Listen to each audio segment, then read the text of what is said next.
Hello friends, good evening. आप सभी का स्वागत है M2M क्लासेज में। इस क्लास में मैं पॉलिटी की सीरीज़ स्टार्ट करने वाला हूं और इसमें मैं एम लक्ष्मीकांत की जो बुक है उसको कंप्लीट करूंगा।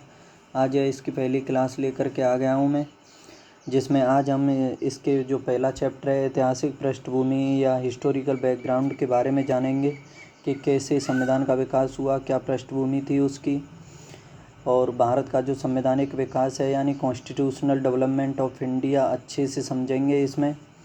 तो जितने भी सभी एग्ज़ाम होते हैं UPSC, PSC, CGL, EPO, BDO, जिस किसी भी एग्ज़ाम पॉलिटी आती है तो उस सभी एग्ज़ाम के लिए ये पॉलिटी की कंप्लीट क्लास यूजफुल है पूरी तरह से। इससे बाहर आपको कुछ भी करने की ज़रूरत नहीं है, आप तो बस मेरे साथ क्लास का एंड तक आनंद लेते रहो। तो अब क्लास को स्टार्ट करता हूँ देर ना करते हुए।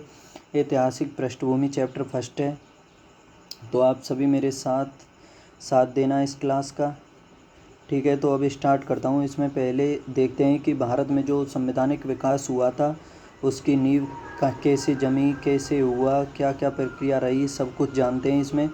कि भारत में जो भारत में ब्रिटिश जब आए थे तो 1608 में ईस्ट इंडिया कंपनी के रूप में व्यापार करने के लिए आए थे और 1600 में महारानी एलिजाबेथ के चार्टर द्वारा उन्हें भारत में व्यापार करने के विस्तृत अधिकार दिए गए थे। चलो आपको मैं और डिटेल से बता देता हूँ, इसमें कहानी के रूप में समझाता हूँ कि 1600 AD में जो ब्रिटेन की महारानी एलिजाबेथ टेलर फर्स्ट थीं, उनके द्वारा अंग्रेज़ों का एक समूह बना था जिसका नाम था मर्चेंट एडवेंचर, और इसको उन्होंने अधिकार दिया था 15 वर्षों तक भारत में व्यापार करने के लिए एकाधिकार दिया था। और जब इनको अधिकार दिया था 1600 AD में तो उसी को कहा गया था महारानी का चार्टर या राजलेख कहा गया था उसी को। और ठीक है, तो इसकी ये जो अधिकार दिए थे महारानी ने 31 दिसंबर 1600 को दिए थे। और तभी लंदन में उसी टाइम जब इन्होंने अधिकार दिए थे इन्हें, तभी उसी टाइम लंदन में ईस्ट इंडिया कंपनी की स्थापना हुई थी 1600 में। ईस्ट इंडिया कंपनी की स्थापना जो है 1600 AD में हुई थी। और तब भारत में देखा जाए तो भारत में शासन कर रहा था उस टाइम मुग़ल बादशाह था वो अकबर। क्योंकि अकबर का जो टाइम पीरियड था, अकबर 1556 से लेकर के 1605 तक शासन किया था अकबर ने। उसके बाद जहांगीर आया था, तो अकबर बादशाह था उस टाइम भारत में। और जब यह कंपनी की स्थापना हुई थी ईस्ट इंडिया कंपनी की, तो इसकी कुल पूंजी जो उस टाइम थी 30,177 पाउंड थी। और इस कंपनी में उस टाइम कुल 217 सदस्य थे। कितने सदस्य थे उस टाइम? 217 सदस्य थे जब इसकी स्थापना हुई थी। और आप में से कोई बता सकता है कि जब इस कंपनी की स्थापना हुई थी तो इस कंपनी का वास्तविक नाम क्या था? जो ईस्ट इंडिया कंपनी थी इसका वास्तविक नाम क्या था? बता सकता है कोई? बताइए कमेंट बॉक्स में। चलो मैं बता देता हूँ इसका। जब इसकी स्थापना हुई थी तो इसका कंपनी का, ईस्ट इंडिया कंपनी का वास्तविक नाम जो था, इसका नाम था गवर्नर एंड, उंगली से लिख रहा हूँ तो मोबाइल पर लिखने में थोड़ी दिक्कत तो होती है। Governor and company of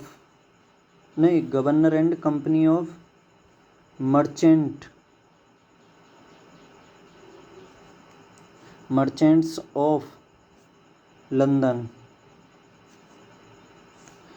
trading to the East Indies.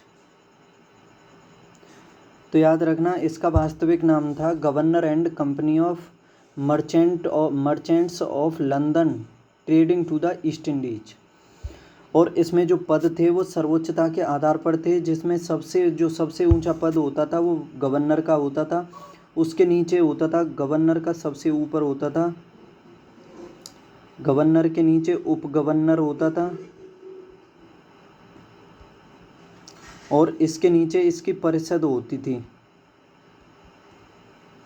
और जो ये परिषद होती थी इसमें कुल 24 सदस्य थे, और इसी परिषद को कहा जाता था गवर्नर की परिषद।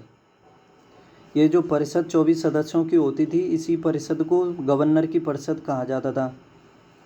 ठीक है, और इसके जो सदस्य हुआ करते थे उनको कहा जाता था निदेशक मंडल।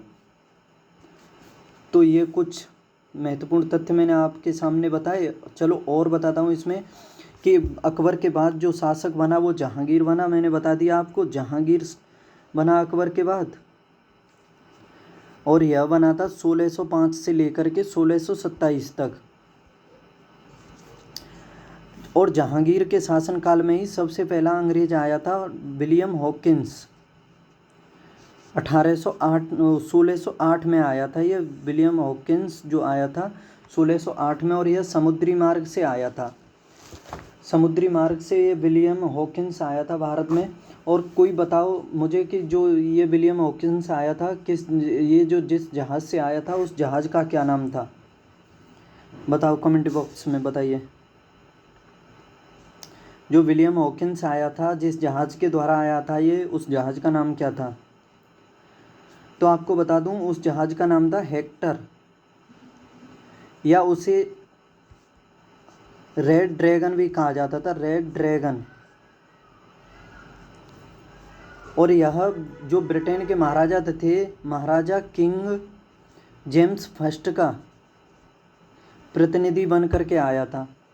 आपको बता दूं, याद करने के लिए बता दूं कि जो विलियम हॉकिंस आया था, इससे पहले भी 2 अंग्रेज भारत में आ चुके थे, लेकिन वो जो है समुद्री मार्ग से ना आकर के स्थल मार्ग से आए थे। तो बताइए उनमें से कोई अगर किसी को पता हो तो कमेंट बॉक्स में बताते। चलो मैं आपकी कमेंट सब कुछ देखता रहता हूँ।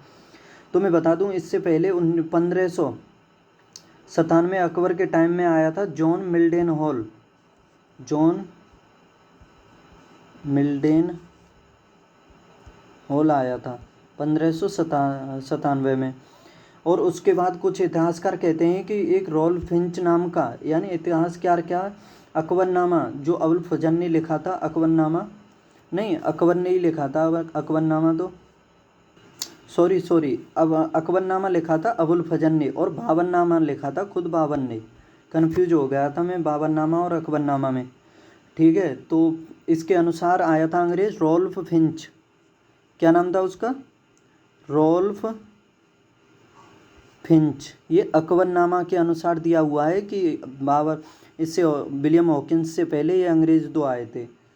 ठीक है, तो आगे देखते हैं कि जो महारानी थी वहाँ की अंग्रेज की, उस टाइम एलिजाबेथ टेलर फर्स्ट थी। और जो ये ग्रुप आया था इसका नाम था मर्चेंट एडवेंचर। और इसमें कुल मैंने सदस्य बता दिए। सदस्य बताओ, सदस्य मैंने नहीं बताए, वो कंपनी के बताए थे। 217 जो ये सदस्य आए थे ये मर्चेंट एडवेंचर, इसमें कुल कितने सदस्य थे बताओ? जो ये ग्रुप आया था इसमें कितने सदस्य थे? मैं इसे पक्का तो नहीं कह सकता, मुझे कन्फ्यूजन है इसमें। मुझे लग रहा है 15 सदस्य थे, पर कन्फ्यूजन है। अगर आप में से किसी को पता हो तो कमेंट बॉक्स में भेज सकते हो। ठीक है, मेरे हिसाब से तो मुझे लग रहा है, पक्का नहीं है, मतलब 100% श्योर नहीं हूँ इस बात पर कि 15 सदस्य थे, पर मुझे कुछ याद आ रहा है कि इसमें 15 सदस्य थे शायद। आगे देखते हैं। तो इसके बाद जब ये अंग्रेज जहांगीर के शासनकाल में विलियम हॉकिंस 1608 में आ गए थे, तो उसके बाद इन्होंने जो ये जहांगीर से व्यापार करने के लिए फैक्ट्री लगाने की अनुमति मांगी थी। उसके बाद इन्होंने जो सबसे पहली फैक्ट्री लगाई थी वो मूसलीपट्टनम में लगाई थी, और यह 1608 या 9 के करीब ही लगाई थी इन्होंने। और तब उस जगह इनका जो वो पुर्तगाल थे, पुर्तगाली नहीं, वो डच, जो नीदरलैंड के निवासियों को डच कहा जाता है। तो 1611 याद आया मुझे, 1611 में लगाई थी इन्होंने मूसलीपट्टनम में। ठीक है, और डचों के साथ इनका वो हो गया था, मतलब लफड़ा हो गया था। तो डचों के साथ लफड़े की वजह से जहांगीर ने जो है इनकी जो ये फैक्ट्री थी उसको रद्द कर दिया था। तो फिर अंग्रेज़ों ने इसके बाद 1613 में सूरत में अपनी स्थायी फैक्ट्री लगाई थी, सूरत में। ठीक है, और यहीं से इन्होंने व्यापार करना स्टार्ट कर दिया था, और अपनी ये स्थायी फैक्ट्री सूरत में लगाई थी 1613 में पहले। आपको बता दूं कि इसके बाद सर टॉमस रो नाम का एक अंग्रेज और आया था 1615 में, और यह जेम्स प्रथम का प्रतिनिधि बनकर आया था। और भारत में जो है आजीवन व्यापार करने का उससे एकाधिकार प्राप्त करके आया था।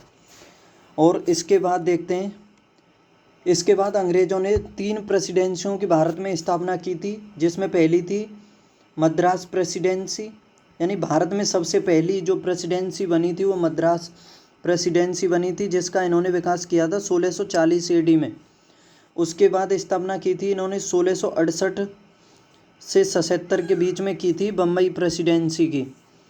और उसके बाद की थी इन्होंने कलकत्ता प्रेसिडेंसी की, कलकत्ता के जो 1697 से 98 के बीच की गई थी। ठीक है, तो व्यापार कर रहे थे अंग्रेज अच्छे से, खूब धन कमा रहे थे और यहाँ से कच्चा माल लेकर के जाते थे और उसे विकसित करने के बाद उसे वापस ही भारत में बेचते और देशों में बेचते और अच्छा मुनाफा कमाते थे। उसके बाद बता दूं कि जो ये मुंबई था, जो ये पहले पुर्तगालियों के अधिकार में था, ये अंग्रेज़ों के अधिकार में बाद में आया था, क्योंकि अंग्रेज़ों के एक राजकुमार थे प्रिंस चार्ल्स सेकंड थे। उन्होंने पुर्तगाल की राजकुमारी थी, उसका नाम बताओ कमेंट बॉक्स में, क्या नाम था? जो पुर्तगाल की राजकुमारी थी उनका नाम था कैथरीन ब्रिगेंजा। ठीक है, कैथरीन ब्रिगेंजा नाम था जो पुर्तगाल की राजकुमारी थी। तो अंग्रेज़ों के जो राजकुमार थे प्रिंस चार्ल्स, उन्होंने कैथरीन ब्रिगेंजा के साथ शादी कर ली थी। इस वजह से पुर्तगालियों ने उन्हें दहेज में मुंबई दे दिया था। और प्रिंस चार्ल्स ने भी ये मुंबई जो है 10 पाउंड के किराए पर दे दिया था अंग्रेज़ों को फिर बाद में। ठीक है, तो यहाँ के इसके बाद अब आगे देखते हैं। इसमें कोई बता सकता है कि जो सेंट जॉर्ज का किला था, सेंट जॉर्ज का किला अंग्रेज़ों ने कहाँ बनाया था? बताइए, सेंट जॉर्ज का किला। तो आगे फिर इसमें आया 726 का राजलेख आया था, 726 का। और यह राजलेख जो था, इसके माध्यम से गवर्नर और उसकी परिषद को कलकत्ता, बम्बई और मद्रास में कानून बनाने का अधिकार मिल गया था। इसके 726 के राजलेख के द्वारा गवर्नर और उसकी परिषद कलकत्ता, बम्बई और मद्रास के लिए कानून बना सकती थी। इसके बाद और कुछ बंगाल के बारे में समझते हैं कि जैसे 1700 में औरंगजेब ने मुर्शीद कुली खान नाम का एक व्यक्ति था, उसे बंगाल का सूबेदार बना दिया था और बंगाल की राजधानी थी उस टाइम ढाका। और 707 में औरंगजेब की आपको पता है मृत्यु हो गई थी। तो उसके बाद मुग़ल साम्राज्य जो है औरंगजेब की मृत्यु के बाद लगातार कमज़ोर होता गया था और इसी कारण 1713 AD में मुर्शीद कुली खान ने खुद को बंगाल का नवाब घोषित कर दिया था।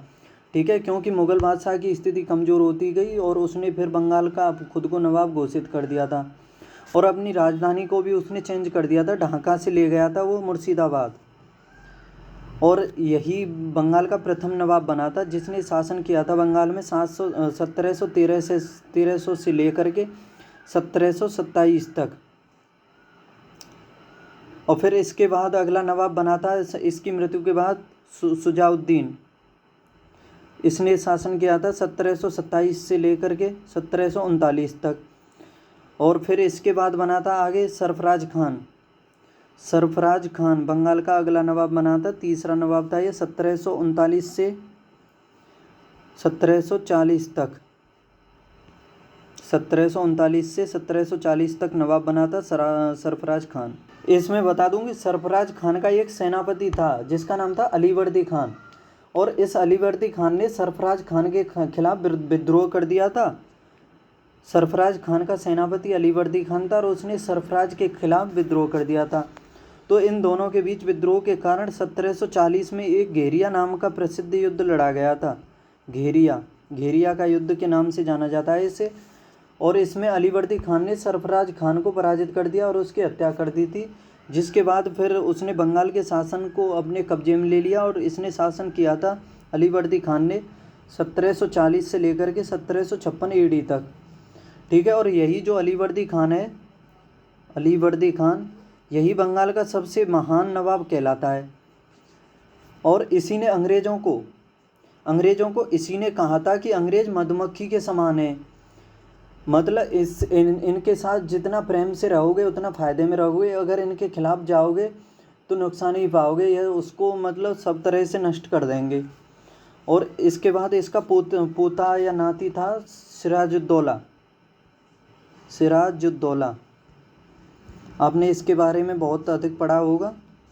सिराजुद्दौला था जो अलीवर्दी खान की मृत्यु के बाद बंगाल का अगला नवाब बना था, और यह 1756 से 1757 तक बना था।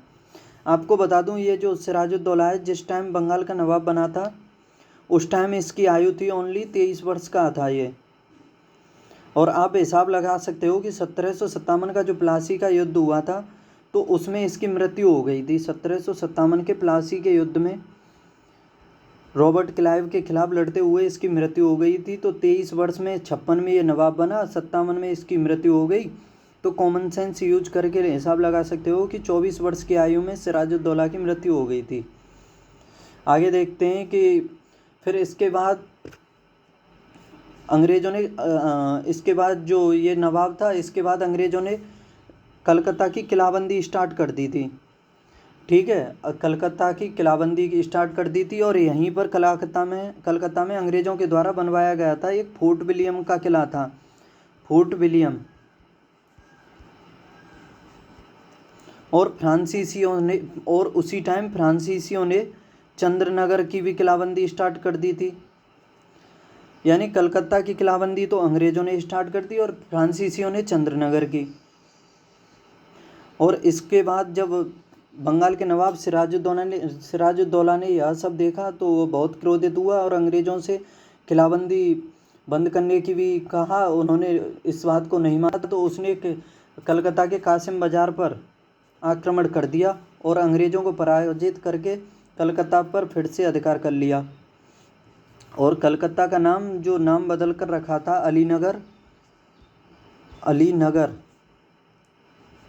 वो सिराजुद्दौला के द्वारा ही रखा गया था।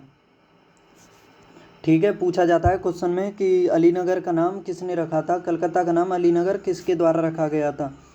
तो याद रखना, यह रखा गया था सिराजुद्दौला के द्वारा। और इसके बाद देखा जाए तो 20 जून 1756 को फोर्ट विलियम में एक प्रसिद्ध घटना हुई थी। जो ये कलकत्ता का फोर्ट विलियम था, इसमें 1756 20 जून को एक प्रसिद्ध घटना घटित हुई थी, जिसमें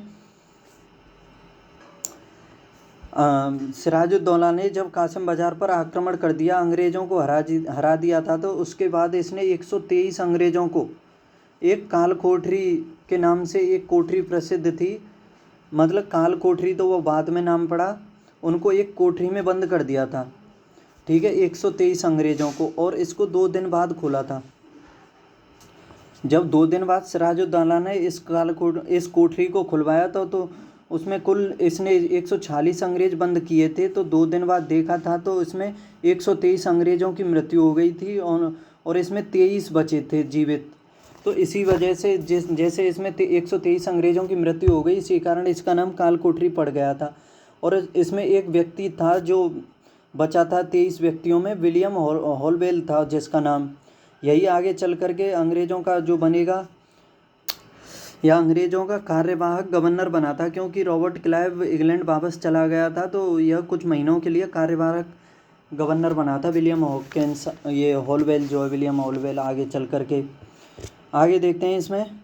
फिर उसके बाद एडमिरल हुए थे वाटसन, उनके द्वारा सिराजुद्दौला पर आक्रमण कर दिया गया और उसमें सिराजुद्दौला को पराजित कर दिया गया। और उसके बाद 1757 में अलीनगर की संधि हुई थी दोनों के बीच। और फिर आगे कुछ शर्तें रखी गई, जिसमें कलकत्ता अंग्रेज़ों को छूट दी गई आगरा की किलाबंदी करने की, और जो क्षेत्र सिराजुद्दौला ने अंग्रेज़ों के जीत लिए उन्हें वापस कर दिया गया। और उसके बाद लेकिन ये रॉबर्ट क्लाइव जो था, ये तो पूरे कलकत्ता पर और बंगाल पर अधिकार चाहता था, तो इस वजह से इसके अंदर यह योजनाएं बनाने लगा था युद्ध करने की। तो इसने सिराजुद्दौला के कुछ एक सेनापति था जिसका नाम था रायदुल्लभ नहीं था, उसका नाम था मीर जाफ़र। रायदुल्लभ तो दूसरा मंत्री था जिसको अपनी तरफ मिला लिया था, और उसने इन दोनों ने मिलकर के सिराजुद्दौला के खिलाफ मतलब साथ नहीं दिया था, उसका विश्वासघात किया था। और 1757 के जो प्लासी का युद्ध हुआ था उसमें रॉबर्ट क्लाइव का साथ दे दिया, जिस वजह से रॉबर्ट क्लाइव की हार हो गई और अंग्रेज़ों का बंगाल पर कब्जा हो गया। ठीक है, और इसी ने रॉबर्ट क्लाइव की हत्या भी। और फिर अगला इसके बाद अगला नवाब बना दिया मीर कासिम को, और मीर कासिम से भी कुछ समय बाद इनका मतभेद हो गया, तो उसके बाद इन्होंने अगला नवाब बना दिया मीर कासिम को। और मीर कासिम जो है, मीर कासिम इनकी जो रणनीतियाँ थीं उस सभी को समझता था और इन्हें भगाने की योजनाएं बनाने लगा, लेकिन इसका पता अंग्रेज़ों को चल गया था, जिस कारण अंग्रेज़ों ने इस पर आक्रमण करके इसे वहाँ से भगा दिया। और इसने जा कर के मुग़लों के बादशाह शाह आलम सेकंड से मदद मांगी थी, और एक अवध का नवाब था शुजाउद्दौला, उससे भी मदद मांगी थी। लेकिन अंग्रेज़ों की तरफ से उस टाइम जो नेतृत्व कर रहा था, उसके बाद इसने युद्ध करने के लिए उन तीनों के द्वारा त्रिगुट बनाया था अपना, जैसे ये शाह आलम सेकंड और शुजाउद्दौला और मीर कासिम। तो इसके खिलाफ युद्ध कर रहा था मुनरो, जो 1764 में लड़ा गया था, बक्सर का युद्ध। और इस युद्ध में आपको बता दूं कि जो मुनरो था, एक्टर मुनरो, उसने इन तीनों की संयुक्त सेना को हरा दिया था। ठीक है, और इसके बाद इनको मजबूर किया था बंगाल की संधि करने के लिए। और जो बक्सर का युद्ध लड़ा गया था, तो आपको बता दूं उस टाइम बंगाल का गवर्नर था हेनरी वेंसीटाट। उसके बाद 1765 से 70 तक फिर से गवर्नर बन कर के आया था रॉबर्ट क्लाइव, और 1765 से 1767 तक रहा था ये गवर्नर जो है रॉबर्ट क्लाइव। आगे देखते हैं इसमें।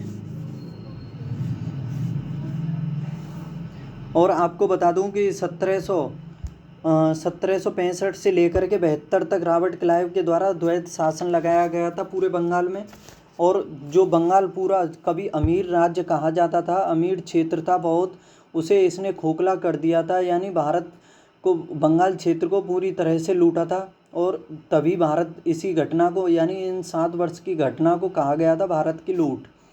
इसके बाद आगे देखते हैं, जैसे ये जो रॉबर्ट क्लाइव के द्वारा भारतीयों का बंगाल क्षेत्र में ये शोषण किया गया था अधिकतर, तो इस वजह से ब्रिटेन की यूरोप में और सभी देशों में बहुत अधिक आलोचनाएं हुई थी, जिस कारण वहाँ की सरकार ने ईस्ट इंडिया शासन में हस्तक्षेप करने के लिए कहा था, और कहा था कि कानून और नियम हम बनाकर भेजेंगे और कंपनी शासन चलाएगी।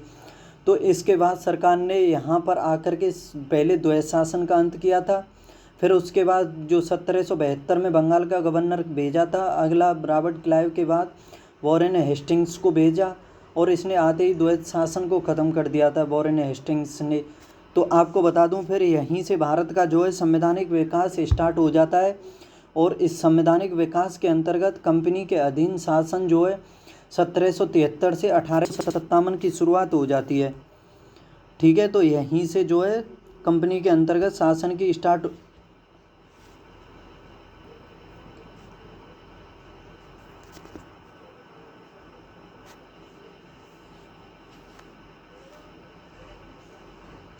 अब मैंने आपको ये संवैधानिक विकास समझा दिया। अब इसमें किताब के अकॉर्डिंग चलते हैं, इस हिसाब से जो दिया हुआ है उसके अनुसार पढ़ते हैं कि 1773 के बारे में पढ़ेंगे। कि आप ये पॉइंट और देख लो कि 1765 में बंगाल मतलब अंग्रेज़ों को 1765 में, एक सेकंड, जैसे सॉरी से इधर कर लेता हूँ। जैसे 1765 में बिहार और उड़ीसा की दीवानी जो है अंग्रेज़ों को, यानी राजस्व एवं दीवानी न्याय के जो अधिकार थे 1765 में अंग्रेज़ों को मिल गए थे। आगे देखते हैं कि इसमें दिया हुआ है, इसके बाद भारतीय स्वतंत्रता के बारे में सब कुछ दिया हुआ है इसमें। फिर आगे जो ये शासन की विस्तृत व्याख्या करेंगे हम कालक्रम रूप में। इसमें सबसे पहले पढ़ेंगे अब हम इसमें कंपनी का शासन 1773 से लेकर के 1858 तक, और उसके बाद पढ़ेंगे सम्राट का शासन 1858 से 1947 तक। तो अब पहले देखते हैं इसमें 1773 से 1858 तक कंपनी का शासन। और इसके अंतर्गत सबसे पहले जो भेजा गया एक्ट था वो 1773 का रेगुलेटिंग एक्ट था, यानी जो कंपनी के शासन के अंतर्गत भारत में अंग्रेज़ों के द्वारा भेजा गया सबसे पहला एक्ट 1773 का रेगुलेटिंग एक्ट था। और यह आपको बता दूं, यह जो भेजा गया एक्ट था यह कंपनी पर नियंत्रण स्थापित करने के लिए ही भेजा गया था, क्योंकि जो अधिकतर इंडिया की लूट और वो शोषण यूरोप में आलोचनाओं का सामना करना पड़ा था ब्रिटेन को, तो इस वजह से ये ब्रिटेन की सरकार के द्वारा कंपनी पर अधिक नियंत्रण स्थापित करने के लिए भेजा गया था और यह ब्रिटेन के द्वारा उठाया गया पहला कदम था। ठीक है, और आपको बता दूं जब ये भेजा गया था तो उस टाइम इंग्लैंड के जो पीएम थे लॉर्ड नॉर्थ थे। और इसमें देखते हैं कि इस अधिनियम का अत्यधिक संवैधानिक महत्व था, क्योंकि भारत में ईस्ट इंडिया कंपनी के कार्यों को नियमित और नियंत्रित करने की दशा में यह ब्रिटेन का पहला कदम था। ठीक है, और इसके द्वारा पहली बार कंपनी के प्रशासनिक और राजनीतिक कार्यों को मान्यता मिली थी। जो कंपनी के प्रशासनिक और राजनीतिक कार्य थे उनको मान्यता 1773 के रेगुलेटिंग एक्ट के द्वारा मिली थी और इसके द्वारा भारत में केंद्रीय प्रशासन की भी नींव रखी गई थी। जो केंद्र में प्रशासन था कि केंद्र से प्रशासन चलाया जाएगा, उसकी नींव भी 1773 के द्वारा ही रखी गई थी। और इस अधिनियम की कुछ प्रमुख विशेषताएं वो सभी भी देखते हैं।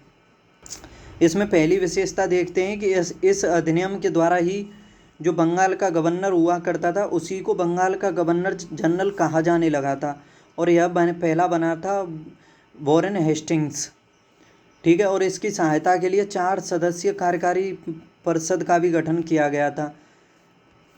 आगे इसकी दूसरी विशेषता थी कि इसके द्वारा मद्रास और बम्बई के गवर्नर जो थे वो बंगाल के गवर्नर जनरल के अधीन हो गए थे। जो पहले अलग थे बम्बई और मद्रास के गवर्नर, इसके द्वारा बंगाल के गवर्नर के अधीन कर दिए गए, जबकि पहले ये सभी अलग थे। आगे तीसरी विशेषता थी इसकी कि इस अधिनियम के अंतर्गत कलकत्ता में 1774 में एक उच्च न्यायालय की स्थापना की गई थी।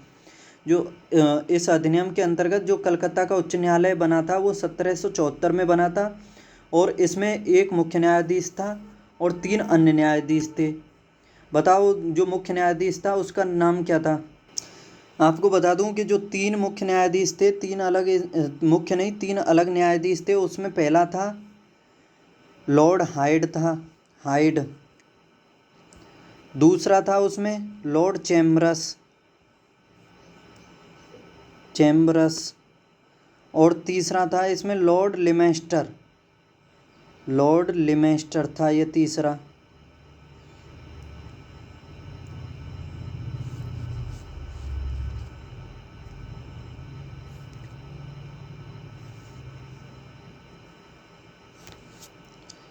आगे देखते हैं अब इसमें। और जो मुख्य न्यायाधीश था, बताओ उसका नाम बताया किसी ने? तो उसका नाम था लॉर्ड एलिजा एम्पे था वो जो मुख्य न्यायाधीश बना था। इसके बाद इसकी विशेषता थी कि इसके तहत कंपनी के कर्मचारियों को निजी व्यापार करने पर भारतीय लोगों से उपहार यानी गिफ्ट और रिश्वत लेने पर प्रतिबंध लगा दिया गया था। अगर कोई कर्मचारी रिश्वत या उपहार लेता पाया जाता है तो उसे दंड का प्रावधान था उसके लिए। और आगे इसकी विशेषता थी कि इसके द्वारा ब्रिटिश सरकार का कोर्ट ऑफ डायरेक्टर्स यानी कंपनी के गवर्निंग बॉडी के माध्यम से कंपनी पर शासन सशक्त हो गया था। यानी कोर्ट ऑफ डायरेक्टर था उसका कंपनी पर शासन मतलब नियंत्रण सशक्त हो गया था। और इसने भारत में इसके राजस्व, नागरिक और सैन्य मामलों की जानकारी ब्रिटिश सरकार को देना आवश्यक कर दिया था। यानी कोई भी घटना या कोई भी कैसी भी जानकारी या कुछ भी होता है तो उस सभी की जानकारी ब्रिटिश सरकार को दी जाएगी। आपको बता दूं कि कंपनी के सुपरविजन के लिए जो इंग्लैंड में कंपनी के 2 अंग थे, उसमें पहला था कोर्ट ऑफ डायरेक्टर जिसे निदेशक मंडल भी कहा जाता था और कोर्ट ऑफ प्रोप्राइटर था दूसरा जिसे स्वायत्तधारी मंडल कहा जाता था। और ये जो 1773 का एक्ट था इसके द्वारा ही निदेशक मंडल जो था उसका कार्यकाल 1 वर्ष से बढ़ा करके 4 साल कर दिया गया था। तो ये कुछ इस 1773 के बारे में कुछ। और एक चीज़ और इसमें मिस हो रही है मुझसे कि इसमें मतलब इसके द्वारा जो बंगाल का गवर्नर जनरल था उसकी जो एक परिषद बनाई गई थी उसमें 4 सदस्य थे और उस जो बंगाल गवर्नर जनरल की परिषद थी उसमें 4 सदस्य थे। वो 4 सदस्यों के नाम थे, पहला था उसमें फिलिप फ्रांसिस था जो पहला सदस्य था इसमें, और दूसरा था क्लेवरिंग, तीसरा था मॉनसन और चौथा बर्वेल था। यानी जो वायसराय की परिषद थी उसमें 4 सदस्य हुआ करते थे और उसमें फिलिप फ्रांसिस था एक, दूसरा था क्लेवरिंग, तीसरा था मॉनसन और चौथा बर्वेल था। तो दोस्तों आज की क्लास को इतना ही रखते हैं। 1773 का एक्ट इसमें हमने कंप्लीट कर लिया। कल करूँगा मैं स्टार्ट इसमें 1781 का जो संशोधन अधिनियम आया है, अमेंडिंग एक्ट ऑफ 1781, इससे स्टार्ट करूँगा और इसमें देखूँगा यानी जो ऐतिहासिक पृष्ठभूमि हुई इसके जितने भी एक्ट हैं अधिकतर कल की क्लास में कंप्लीट कर लूँगा। तो आज हमने इसके संवैधानिक विकास और 1773 की एक्ट के बारे में पढ़ा। तो बताइए दोस्तों कैसा लगा, कमेंट बॉक्स में लाइक शेयर ज़रूर कीजिए। अगर वीडियो को अच्छी लगी हो, चैनल को सब्सक्राइब नहीं किया तो प्लीज़ चैनल को सब्सक्राइब करें और पढ़ते रहें, हंसते रहें, मुस्कुराते रहें, खेलते कूदते रहें। तो बाय।